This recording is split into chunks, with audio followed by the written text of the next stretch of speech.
मेरे दोस्त, तक तो ताज का राज सिर्फ इतना सा है कि जिसकी मेहनत बड़ी उसका नाम बड़ा। और आज का जो नाम है ये कोई छोटा मोटा नाम नहीं है। ये वो नाम है जिसने हमें फ्यूचर में मार्स पे भेजने की प्लानिंग बना रखी है। जी हाँ, मैं बात कर रहा हूँ इलोन मस्क की। इलोन मस्क जो फ़िलहाल ही दुनिया के सबसे अमीर इंसान हैं, जो आए दिन किसी न किसी चर्चा पे बने रहते हैं। बात ट्विटर की खरीदने की हो या बात उनकी रेगुलर ज़िंदगी से जुड़ी हुई हो, वो आए दिन किसी न किसी चर्चा पे बने ही रहते हैं। आज की इस कहानी से आप ये बात जान पाएंगे कि आखिर इलोन मस्क इतने सक्सेसफुल पर्सन कैसे बने। और ये कहानी जितनी ज़्यादा दिलचस्पी होगी ना, उतनी ज़्यादा इंस्पायरिंग भी। तो हेलो दोस्तों, मेरा नाम है कुलदीप और चलते हैं कहानी की तरफ। Third failure in a row. Did you think, I need to pack this in? Never. Why not? I don't ever give up. Elon Musk का जन्म अफ्रीका में 28 जून 1971 मतलब 1971 में हुआ था। इलोन के फादर इंजीनियर होने के साथ साथ एक पायलट भी थे और उनकी मदर एक मॉडल थी। इलोन को पढ़ने का इतना शौक था कि जिस इंसान को एक किताब पढ़ने में 10 से 11 दिन लग जाते थे, इलोन उस किताब को बस 3 दिन में ख़त्म कर देते थे। किताब में इतनी रुचि थी कि अपनी स्कूल की लाइब्रेरी उन्होंने 1 साल में ही ख़त्म कर दी और नई किताबों का वेट करते थे। उनकी किताबों को पढ़ने की दिलचस्पी और शौक ने उन्हें इतना इंटेलिजेंट बना दिया कि फिर उन्होंने कभी पीछे मुड़ के ही नहीं देखा। किताबों को पढ़ते पढ़ते उनकी रुचि आई कंप्यूटर सीखने में और 10 साल की उम्र में उन्होंने कंप्यूटर चलाना सीख लिया, जिसके चलते उन्होंने 12 साल की उम्र में एक ब्लास्टर नाम का गेम बना डाला और इस गेम को उन्होंने PCS टेक्नोलॉजी की एक ऑनलाइन कंपनी को $500 में बेच दिया। और आपको ये जानकर हैरानी होगी कि ये प्रोग्रामिंग उन्होंने बिना किसी ट्रेनिंग और बिना किसी इंस्टीट्यूट के बना दिया।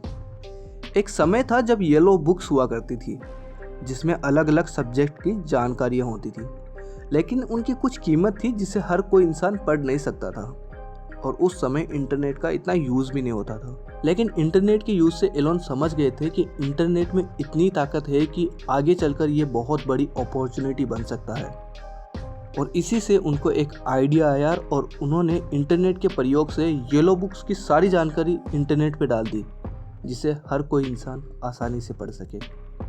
इसके कुछ ही समय बाद में एलोन ने X.com नाम की मनी ट्रांसफ़र सर्विस कंपनी बनाई और इसके 1 साल बाद ही यह कंपनी कॉन्फिनिटी नाम की कंपनी से जुड़ गई और बाद में इसी कंपनी का नाम बदलकर पेपल रख दिया गया। और आज के समय में पेपल इंटरनेशनल पेमेंट में लेन देन करती है।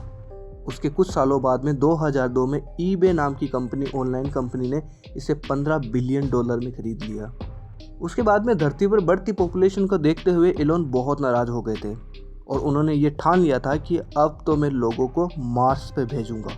और फिर ग्रीन हाउस इफेक्ट के ज़रिए मार्स पर खेती करने के लिए एक छोटा सा एक्सपेरिमेंट करना चाहते थे और इस सब्जेक्ट पर काम करना उन्होंने 2001 से शुरू कर दिया। Light read first Indian continental ballistic missile की ज़रूरत थी, जिसे खरीदने के लिए वह मार्स को पहुंच गए। लेकिन वहां रॉकेट और मिसाइल के दाम सुनकर उनके होश ही उड़ गए, क्योंकि वहां उनको इन दोनों की कीमत में $8 बिलियन बताया। इसीलिए वो वहां से वापस लौट आए, क्योंकि ये रकम उनके बजट से बहुत ज़्यादा थी। और बस फिर क्या था, उन्होंने खुद ही किताबों और इंटरनेट से रॉकेट की साइंस को समझकर एक टीम तैयार कर दी, जिसका नाम रखा SpaceX। और इसी कंपनी का गोल 2030 तक लोगों को मार्स ग्रह तक ले जाना है। और इसके साथ साथ उन्होंने 2003 में 2 लोगों के साथ मिलकर टेस्ला नाम की कंपनी की शुरुआत की।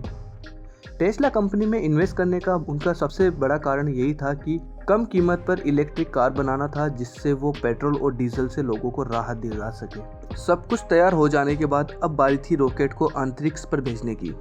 2006 में उन्होंने जब अपना पहला रॉकेट अंतरिक्ष में भेजा तो वो रास्ते में ही ब्लास्ट हो गया। फिर उन्होंने दोबारा कोशिश की। इस बार रॉकेट अंतरिक्ष तक तो गया, लेकिन वो ऑर्बिट तक ही नहीं पहुंचा। फिर उन्होंने तीसरी कोशिश की और तीसरी बार भी यही हुआ कि रॉकेट स्पेस में जाते ही ऑफ रूट हो गया। लगातार रॉकेट फेल होने और बनाने में इतना पैसा खर्च हो गया था कि वो गरीब होने की कगार पे आ गए थे।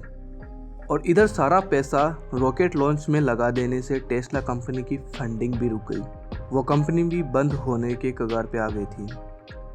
इस तरह का फेलियर हर किसी इंसान को तोड़ सकता है, लेकिन इलोन हार मानने वालों में से कहाँ थे।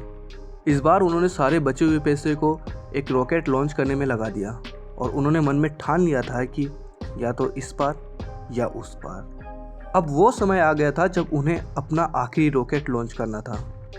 सबकी निगाहें रॉकेट पर थी और देखते ही देखते रॉकेट स्पेस में पहुंच गया और उनका मिशन सफल हुआ।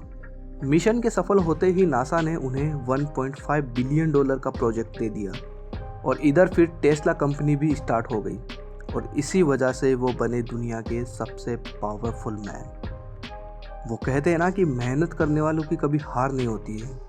जिस स्थिति से एलोन मस्क गुजरे थे वो दौर किसी भी आम इंसान को तोड़ने के लिए काफ़ी होता है, लेकिन वो कहते हैं ना कि फेलियर के बाद ही सक्सेस का आनंद आता है। और एलोन ने ये साबित कर दिया था कि अगर कुछ करने का जुनून हो तो कुछ भी असंभव नहीं है। एलोन मस्क हमेशा कहते हैं कि प्रॉब्लम का होना सबसे बड़ी प्रॉब्लम नहीं है, उस प्रॉब्लम का सॉल्यूशन ना ढूंढना सबसे बड़ी प्रॉब्लम है। तो आई होप दोस्तों आपको ये आज की पावरफुल मैन की कहानी आपको पसंद आई होगी, और अगर ज़रा से भी पसंद आई हो तो वीडियो को लाइक कर दीजिए और ऐसी ही कहानी और ऐसे ही लाइफ लेसन्स और ऐसी ही नॉलेज के लिए इस चैनल को सब्सक्राइब कर दीजिए और बेल आइकन प्रेस कर दीजिए ताकि हमारी कोई भी अपडेट आपसे मिस ना हो। Thank you for watching this video.